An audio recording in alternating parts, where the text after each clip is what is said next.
So, property, plant, and equipment. So, yung major characteristic ay tangible asset used in business and more than 1 year. So, here are the examples of property, plant, and equipment. So, land improvements, building, machinery, ship, aircraft, motor vehicle, furniture and fixtures, office equipment, patterns, molds and dies, tools, and also bearer plants.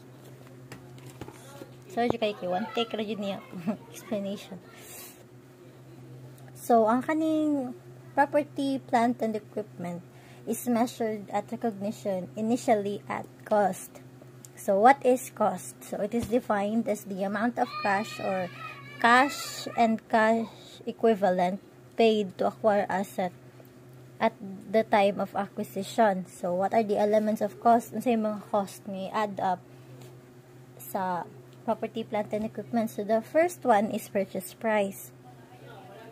So, muna siyang import duty and also the non-refundable tax. Muna yung example of non-refundable tax is VAT. Kaduha is directly attributable cost. So, maong ako na siya gibot nga no pick. Okay, first one is professional fee. Yung I is installation. Yung ang C kay cost of testing, cost of site preparation, and also cost of employee benefit. And the last one is initial estimate of cost of dismantling and removing the asset and restoring the site on which it is located and for which an entity has a present obligation as required by law or contract. So mga way labot sa cost nga i-add sa cost kay kaning cash discount, interest on debt, cost of training employees, annual property taxes, VAT. Wala siya labot kay nabi siyang included sa cost kay non-refundable tax, but VAT is refundable man. Okay, kay administrative and overhead cost, ikapito kay cost of opening new facility. So, measurements after initial recognition. So, there are two accounting models. The first one is cost model and revaluation model. So, as in the cost model, okay, PPE or property, plant, and equipment is carried at cost minus accumulated depreciation minus accumulated impairment loss, while in revaluation model kayo carried at revalued amount nga ang ihang kuan kay minus subsequent accumulated depreciation minus subsequent impairment losses, accumulated impairment losses. So 7 recording acquisition of PPE. So, nag-base ko sa handout ng gihatag ni Miss. So, the first one is cash basis.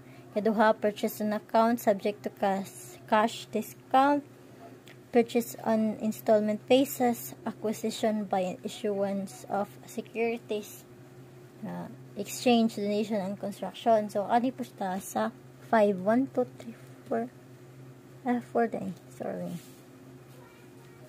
So, the first one, cash basis. So, ang kaning cash basis, kaya ang buhaton na gitani kay purchase price plus directly attributable cost. Kato kung gingon ginihanga. Kana professional fee, installment, cost of employee benefit, cost of testing, o cost of site preparation. So, let us take a look at the example.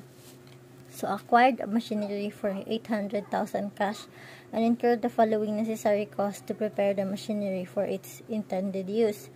So, ang freight charges, kay kuan man na siya. Included man na siya sa cost. Insurance in transit. Insurance while in transit, 7,500 and installation cost for 9,300. So, muna siya nga na-come up ng 822,800 kay gi-add ang purchase price, which is the 800 added by freight charges, issuance while in transit and installation cost mo na siya. Ang entry niya is machinery nga 822,800 debit nya credit kay cash 822 nya 822,800. So sa ikaduha sa cash basis kay naay fair value. So purchased building and equipment for 900,000. Assume further that the fair value for the individual assets at the time of acquisition is 500,000, 525,000 for building, and 225,000 for equipment. The allocation of purchase price is shown below. So, ang atong buhaton kay building, fair value sa building is 525. And equipment is 225. So, total ani niya is 750k. 750k mo, diba? Let us make sure. 5 to 5 plus 2 to 5. And then, so, divide na nato siya 750k dili. Gi-shortcut ron na ako. So, muna siyang fraction. Din mo ni siya. Dapat ang total ni niya is kaya purchase price which is the 900k. So all you have to do is multiply the fraction ani niya. 900 times 525 natuldukan divided by 750. 630 is the cost of the building.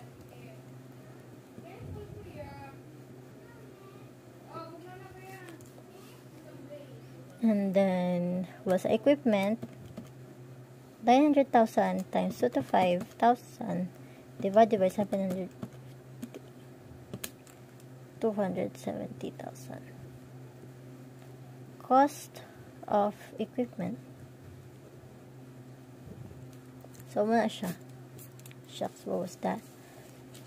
So, the journal entry will be sa akihang acquisition, akihang pagpalit, building, equipment, cash. So, the building cost is 630,000. Ang equipment kay 270. Yung total, yung purchase price kay 900. Wala, wala nakita. Sorry. So, yeah. Muna siya. Yep. Muna siya nakita diri. So, arin ta sa ikaduha nga kuan. Acquisition of property. Ikaduha kay purchasing account subject to cash discount. So, let us say nga machinery is purchased for 500,000. Mazon pa ni. So, yung terms purchase machinery terms. So, na to. So, the first one, kay gross method sa ta.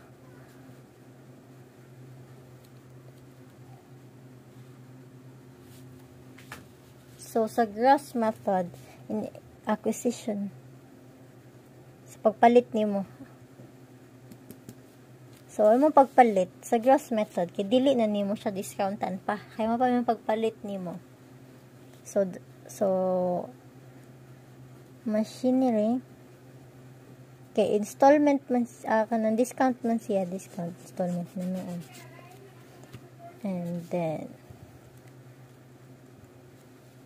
accounts payable. Puro lang gisunod kay nakalimot ko. Kay di ko sure. Compared sa net method,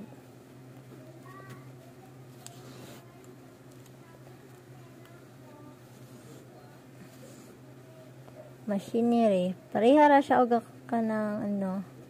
But siya kay na discounted na. 500,000 times kay iyang terms 3% man. So ang ato ang times kay 100 minus 3 plus 97. So ato times niya 97%. Mo ni atributan diri discounted na siya daan.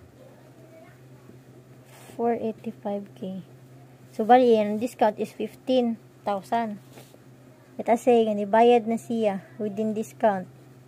Bugo.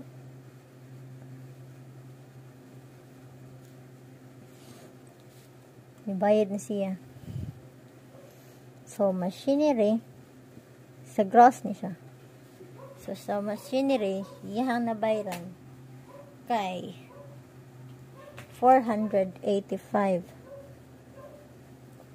Yeah, debit. And then discount. Ay, atay, uy. Kalimot na noon ko. Peste. No, okay, bayad mo ka. Accounts payable, machinery, cash. Marirabi ako gatuon pag teach na ako. Siya sad. Nga nang wala siya machinery here. Kaya discountan naman siya daan. 485. 485. Accounts payable, 500. Ang yung manabayad sa machinery. Yung manabayad sa cash, yung nagawas, 485. Ang machinery, 15k. Ramo na siya ang discount. Kanit beyond. Kanit siya sa beyond. Discount period.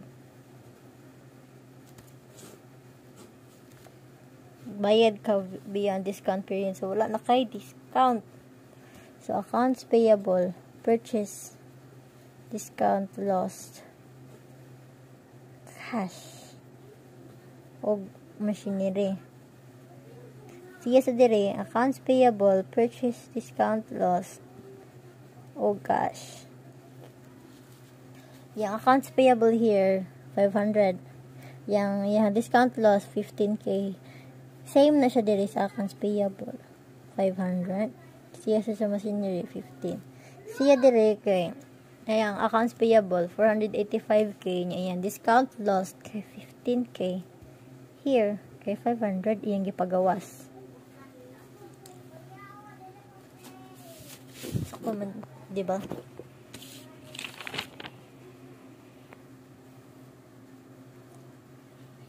Yep, sakto.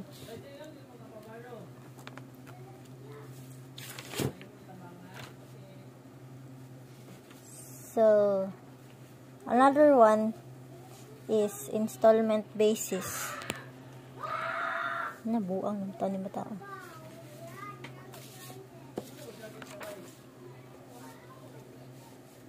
First is with cash price. If with cash price gani, ang formula gid ana, installment price minus cash price equals interest. So, kani nga example. Assume that on January 1, 2012, office equipment is purchased at an installment price of 900k.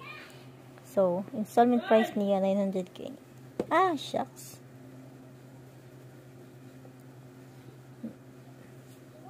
Ibayad siya og down payment. So, bali iya notes payable kay mo siya 800k. So, and the balance to be paid in 4 equal installments. So, 400. Okay, 4 man daw. Mga siya nga 2 nga kanang kuan. 200k iyaha yearly. So the cash price of the office equipment is 780. So kani siya 780. So that would be 120k money imong interest. So journal entry dayon ta. Ito yung gipalit. Office equipment.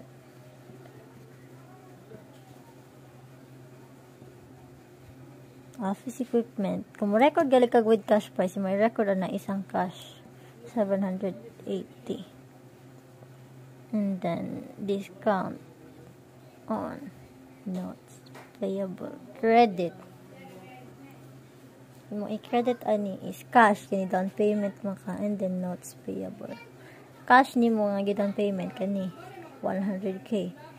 Kani ang remaining 800.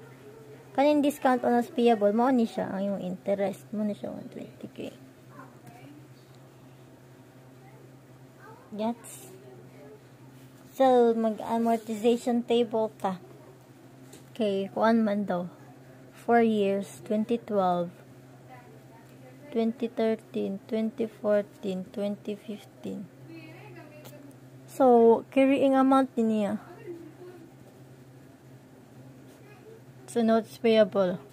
So, 2012, iyang bayaran 800. Nga ka na minusan naman siya 200. Kaya 200 man yearly. So, nahimo siya 600. Sa 600 na minusan naman siya 200 na sa. So, nahimo siya 400. Here, 200 na lang. Ito tal na to. Kanitan. So, 2 million. Kalibutan ang ito. So, atong i-divide og 2. So, ang fraction na niya is i-divide na niya mag 2 million. Di ara. Kapoy mo sulat. So, ato na ibutangan diri. Kani diri, ato ibutang diri kay ang 120k. Kani here, kani interest. Para mabawaan nimo kung pila ang iyang iyabayad in December 31, 2012. Kay mo bayad mo gina siya na. So, ano na siya. I-times na sa nimo diri ana.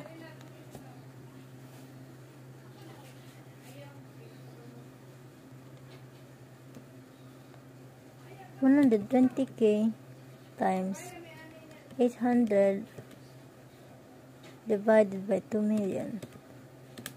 Ano siya? 48. 48k iyang ibayad. So, kung mong tanag na gali, kung pila iya, kung nibayad na siya pag December 31, unsay mo i-record kaniya. Kani siya kay 1, na siya January 1, 12. Kani siya 12, 31, 12. Inibayad siya for the first time. So, may butang diha, notes payable, cash. So, kaya, pila to yearly? 200k. So, may butang diha, 200k. Kani bayad ka ani kani mong interest. So may butang na 48k mo na no. Ito may butang na.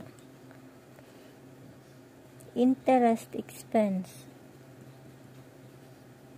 Credit discount on notes payable.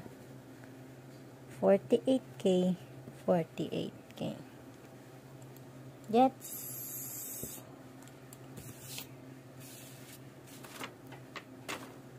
So, aray na sita sa kaning no cash price.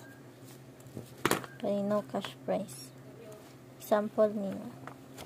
Assume that on January 1, 2012, an office equipment is purchased at an installment price of 900,000. 60,000 is paid at the time of purchase, and the balance is to be paid in 4 equal annual installments every December 31. No cash price is available. The implied interest rate is 12%, and the present value of an ordinary annuity of 1 for 4 periods is 3.037. Wala na ko new scratch. Pero dili libog. So, ang formula di ay sa walay cash price. Okay. Down payment plus present value. So, ni-mention siya here, down payment. 60,000 is paid at the time of purchase. So, kanan siya yung down payment, 60,000. So, how do we get the present value? So, niya na siya. Yung installment price is 900,000. Inibayad pag siya og 60,000 down payment. So, ano na siya pagkuha? 900k minus 60k equals 840k. Ngayon, naman siya 4 equal installments. So, divide na nato og 4 equals 210. So, kanang 210 mo na siya ang annually. So, ang kanang 210 mo na nga itong i-times aning 3.037. So, 210 times 3.037.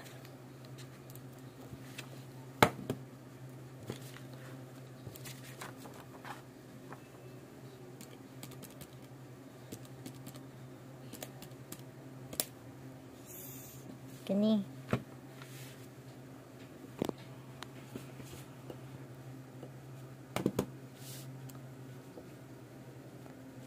$637,770. Total na to, $697,770. Mo ni siya ang cost sa office equipment. Alright? So, pagkuha na to sa interest, ani niya is face value. Ang face value is sa pila yung mga kuan. Hindi mo notes payable. Moment nino yung purchase price 900, divide mo siya 60,000. So, naipilin 840. So, yung face value 840k. Yung minus P present value. So, pila yung present value? Di ara yung present value. 637,770. Muna siya yung implied interest.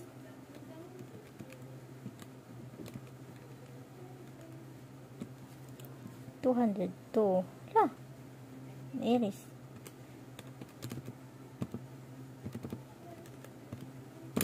$202. $230.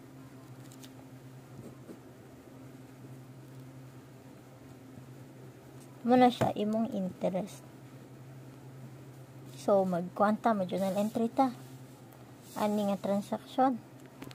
So, January 1 man. So, January 1, 2012. Ang journal entry ani niya is office equipment. Ang may record is the present value. 637,770. And then, discount on notes payable. Kani mo ni siya. 200 to 230. Nag-total na siya. Og 900, I think. 6,000. 840 dahil. Sorry. Wala na siya kani. And then, may debit niya. Debit. Mali. Kuong utang. Sunod. Pag kani down payment maka og 60,000.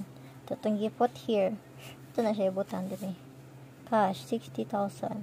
Niya, notes payable.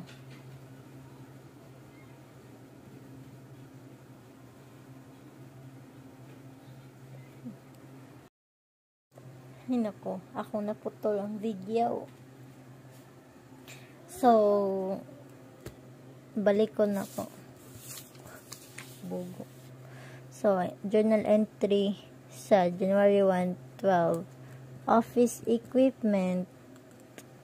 Yung discount on notes payable. Yung cash, sunod notes payable. So, dapat, ang total ani nila, kaning credit, kay pila imong purchase price. So, cash, yung mong gipagawas kay 60k. Yung notes payable nga nabili, 840. Kaya imong pagpalit ba ya kay 900. So, dapat 900 gini siya. So, yung pag-record ay sa imong office equipment, kay dili di ay ang present value. Sorry for that. Naglibog sa ko. Karon ra ko nakatuon. So, kani di ay kaning here 600 kani mong cost right after nimo ni add sa down payment o present value. So, 697,770. So, muna tributang here. 607,770. Yan, down payment, kani gihapon, kani interest, 200 to 230.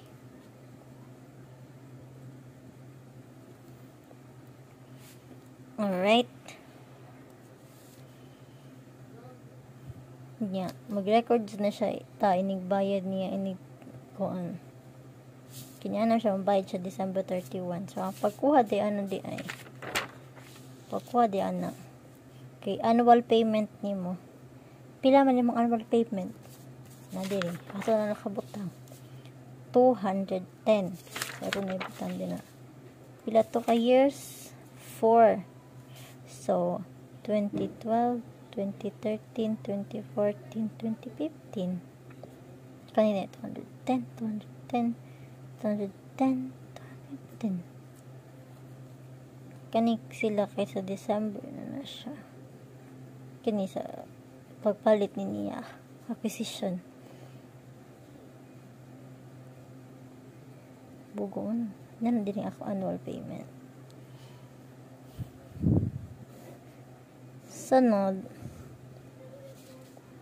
interest ni siya. So, pila man ang percent? Na dire 12. So, ito nabutang sa babaw para di ka makalimot. Sunod, principal. Yan ang last one. Present value. So, ang present value na to ganiha sa January 1, 637,770. Let me check. Sakto. So, para makuha nila tong interest, i-times nila itong 12. 63770. Hindi kulang 7. Times 12%. Muna siya, nakakuha siya. Oh, 76,532. Di na ito i-round off. Di na ito pilon. Ang decimal. So, para makuha ang principal is annual payments minus interest. So, 210 minus 76,532 equals. Muna siya. 133,468. So, para makuha ang present value, kay present value minus principal. So, present value na to here is 67 minus, 133,468. Muna siya, 504,302. Muna siya sa December 31, 2012. Present value ni mo. So, i-record na to acquisition. 12/31 to so, bayad ka. Bayad ka. Notes payable cash. 210. Sunod. Kanina sad na to i-record. Interest. Interest expense o discount on notes payable mo na siya 76,532. Asa nakuha na diri ay. Gets. Tama na ta ay.